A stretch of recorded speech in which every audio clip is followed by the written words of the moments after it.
They'll tell you that Alex Jones is a madman, that he is spreading disinformation and lies, and yeah, I mean, actually he does, kind of often. And then I'm told by people like, Tim, you don't understand because you don't watch Alex Jones, and I'm like, no, you're right, I don't watch Alex Jones, that's true. And I have seen a bunch of videos that are kind of crazy. There's one where he talks about like interdimensional beings talking to politicians or something. And then I have people say, Tim, he was speaking metaphorically and you didn't watch the whole clip and you're believing the memes. And I'm like, yes, okay, I understand, but I still kind of err on the side of, let me say this. Alex Jones, I think, is loony. I do. I'm sorry if you like Alex Jones. I just think he's not, I think he's putting on a show. I think he's a funny guy, and I think a lot of people like being entertained by what he does. I believe that Infowars is a hyper-partisan site, not too dissimilar from the Daily Beast. And I know a lot of people are going to be like, you know, the people who like Infowars are going to start screaming, no, no, they're so much better. I'm like, it's hyper-partisan. It's framed a certain way, and there's a lot of stuff that's nonsense, but both outlets have on-the-ground reporters. And so that's where I will give them some credit, because a lot of companies don't do that. But the thing about that I want to get into here is the discussion of removing Alex Jones from the internet and whether or not it was the right thing to do. And a lot of people are saying he needed to be removed because he lied about people in Sandy Hook. And I think he just lost the suit. That's not why he was banned. He was banned from YouTube for circumventing a live stream ban. I believe he was banned from Facebook for like hate speech or something. But we have this article, you can't actually see what it's called, it's just a picture of, you know, Alex Jones with fire all around him. And this article is wrong. Okay, so I saw this, and it fed into my expectations that I assumed it to be true. This is from Motherboard. It says, deplatforming works.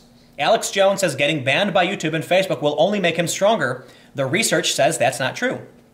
And someone tweeted something like Infowars traffic was down 50% or something like that. And I was like, whoa, I believe it. You know, everybody claims that when you get banned, oh, they're going to make you stronger. When Milo got banned, there was a bunch of people going like, oh, great, now everyone's going to talk about Milo, blah, blah, blah. Yeah, but Milo's not super relevant anymore. And so a lot of people then said, see, it worked. You banned Milo from Twitter, and now nobody talks about him. But I actually disagree. A lot of people still watch Milo. He's got a YouTube channel. He gets hundreds of thousands of views. He's got a ton of subscribers. He's on Facebook. He's still getting hundreds of thousands of views. The issue is that Milo himself just isn't relevant. It has nothing to do with him being banned. What is Milo doing? May make some YouTube videos here and there. But when he was on Twitter, he was doing things that made him in the news. Removing him from Twitter, and now he's not really doing a lot of things. It has nothing to do with the fact that he was banned. It has to do with the fact that he was using Twitter as a vehicle. Alex Jones is not doing that. Alex Jones has his own website and radio show and does his own thing. Okay? Plain and simple. But they're claiming now, because they've seen it happen to other people, it must be true, and they're conflating the information here, and they're making bad assumptions. Because, here's what they say. Well, let's go through the story. The dust is still settling after Alex Jones's Infowars was more or less simultaneously banned by YouTube, Spotify, Apple, and Facebook. The move has spawned thousands of takes about whether deplatforming Jones was the right move or a slippery slope towards more censorship. But just as important to consider, will it work? This is called deplatforming, or no platform. Social media companies, sans Twitter, which says he hasn't broken its rules, have decided to stop being complicit in spreading Jones' conspiracy theories and hate. And we've seen no indication Jones will stop. But will his business remain viable, and will his influence wane? Okay, first of all, no, they didn't ban him for this. Look, you can make assumptions, you can choose to believe what you want about why he was banned. And a lot of people believe it was because they don't like the message he's spreading. Even Motherboard is saying it's true. The actual reason they gave for banning him was for various rule violations. Of course, people who like Alex Jones are going to say, you know that's not true. And apparently people who hate Alex Jones are also going to say that's not true. They said they decided to stop being complicit in spreading Jones' conspiracy theories and hate. No. No. YouTube said that he bypassed a live stream ban. Facebook said something about, I think it had something to do with like the Robert Mueller post. But I guess technically if you say stop spreading hate, sure. But that's been against the rules, period. I think the main reason they don't want to get rid of Jones is he's really high profile and it would have been a huge issue for them. Anyway, the knee-jerk reaction among Jones and some parts of the conservative movement is that banning Jones will only make him stronger. Infowars noted correctly that Google searches for Infowars skyrocket after Tech Purge, and added that Silicon Valley's censorship campaign backfires as interest in Infowars goes through the roof. The Ringer, meanwhile, noted that the paradox of Alex Jones, Infowars, the alt-right, and this whole unfortunate orbit of web-talked forum-dwelling eugenicists, who? They are nothing without YouTube, and yet they are nothing without getting banned dramatically from YouTube. I'm pretty sure Alex Jones is not a white nationalist. I don't watch him, but I'm pretty sure he's not a eugenicist. It's kind of weird. Paradox of web eugenicists? I don't even know what they're trying to say here. It's true that Silicon Valley's lethargy on the far right, aided by endless press coverage, helped amplify their message and turned the far right into a real powerful political force in the United States, and the Streisand effect is definitely a real thing. Trying to censor something, even if that censorship is warranted, is only going to drive interest in it. Okay, get to the point where you say that Alex Jones is going to fail so I can prove you wrong, please.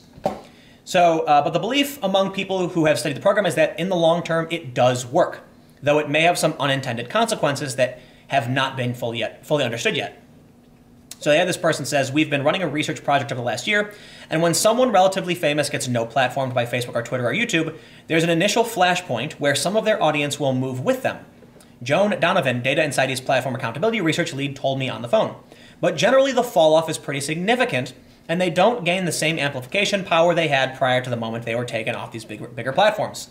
Okay, so yes. A bunch of press happens. Alex Jones is banned. Everybody writes about it. All of a sudden, everyone's searching for Alex Jones, and his search goes up. Web traffic, everything goes up.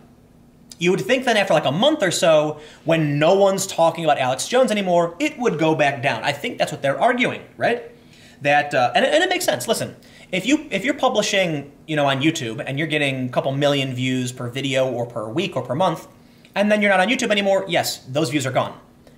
But does that mean your fans no longer watch you, or was YouTube just a convenience for them and they will just go to your website? They say, there's not a ton of research on this, but the work has been done so far is promising. A study published by researchers at Georgia Tech last year found that banning the platform's most toxic subreddits resulted in less hate speech elsewhere on the site, and especially from people who were active on those subreddits. Yes, and they went to a different website and they continue to do what they do. Banning someone isn't going to change their opinion. In fact, it's only going to help them act like they're the victims of an oppressive government or conspiracy. And when you have someone like Alex Jones and you tell him, like everyone bans him on the same day, then people are going to believe that he was banned because of a conspiracy between all these companies. I mean, look, if you're to ask me, why was Alex Jones banned by all these companies on the same day? It's simple. Everyone was scared to ban him because they knew there would be millions of people screaming bias and conservative censorship and things like that. But when Facebook banned him, then all of a sudden you had Spotify go, let's just do it. Well, they did it, so we can hide behind their press.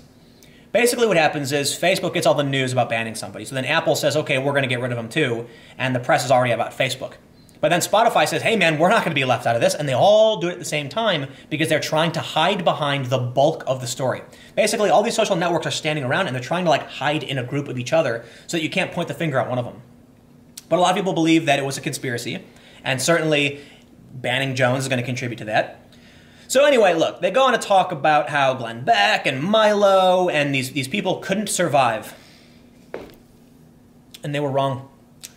And they were wrong because how long has it been since Alex Jones was banned? Has it been like a month now? What does it say? Deplatforming, slippery slope. I don't. When was Alex Jones banned? It doesn't say, but I will show you this. I went to Alexa, and I said, Alexa, oh hey, Alexa's an Amazon company. I didn't know that. Alexa basically does web rankings, and you can type in a website, and it'll tell you what that website's rank is. Look at this, Alexa traffic ranks. It was like over a month ago. He was right around here, okay, where the mouse is, 4,000, and look at that. He shot straight up like 1,000 ranks on the global charts. You would think that Alex Jones would lose ranking when this happened. Now, they say that his monthly unique visitors is about 4 million. So, yeah, he probably did lose a ton of viewership. Honestly, I think that's like his unique views, monthly page... Okay, so unique viewers is 4 million. That's actually not too bad. Daily page views is 782,000. In terms of YouTube and Twitter and all these platforms, yes, he probably did lose a lot of traffic, and he's probably making a lot of money on YouTube. Now his live streams don't get nearly that much, sure, but he didn't lose fans. In fact, he probably gained a lot. Like, just look at it's been over a month. You'd think people would stop going to his site, but look at that. His site exploded. It went up when the news happened, and then all of a sudden it went kaboo. And then we have search traffic. So this actually, look, Here's the search traffic. It skyrockets when they ban him, but it levels back out a little bit higher than where it was. So look, yes, you gave him a ton of press, and while technically his viewership is going to be down, his site is still doing well. It's like, ultimately, I believe the deplatforming does work, but there's a lot that people don't understand. If Milo's core presence was Twitter, you get rid of that, okay, he doesn't do anything anymore. He literally was like a Twitter troll. That's what he did. So now he's not there anymore. I'm on YouTube. If you get rid of my YouTube channel, yeah, it's going to cause a huge issue for me because I primarily make videos on YouTube. But Alex Jones has his own website and has for like decades, and getting rid of him on social media just means people have to go back to his website, right? I don't know, whatever. Anyway, everyone wants to argue as to why they're winning. They want to claim they're right, and they want to write articles like this, like, yes, we're winning, we beat Alex Jones, and it's like, dude, his website is doing better than it was, a year ago, less than a year ago. Like, his website's recovered since the drop-off it was facing in October. So, while, sure, it's probably bad for him what happened on social media, it was great for his website. I mean, how do you balance whether or not it was better or worse? I don't know. It is what it is. He's getting 200,000 daily unique viewers per month, and his rank is up. Infowars is the 571st ranked website in the United States. That's crazy, okay? Actually, you know what I'm going to do? Let's compare Infowars to, like, the Daily Beast. Let's see how the Daily Beast is doing. I bet the Daily Beast is way higher, honestly. So let's see the Daily Beast, and the Daily Beast is 299. So you can see they go up and down. But look, Infowars is not that far off from the Daily Beast, okay? And you have helped by banning him, increasing his rank. Ultimately, is the banning probably going to work? You know, I don't know. You've certainly removed him from the political conversation, but he's going to maintain his fans, and word of mouth will still help him. It's probably going to slow his growth. So, yeah, I don't know. I think deplatforming works, but I don't think it's this like magic bullet everyone claims it to be. Anyway, I'm going to get out of here. Thanks for hanging out. I'll see you guys tomorrow on the main channel at 4 p.m.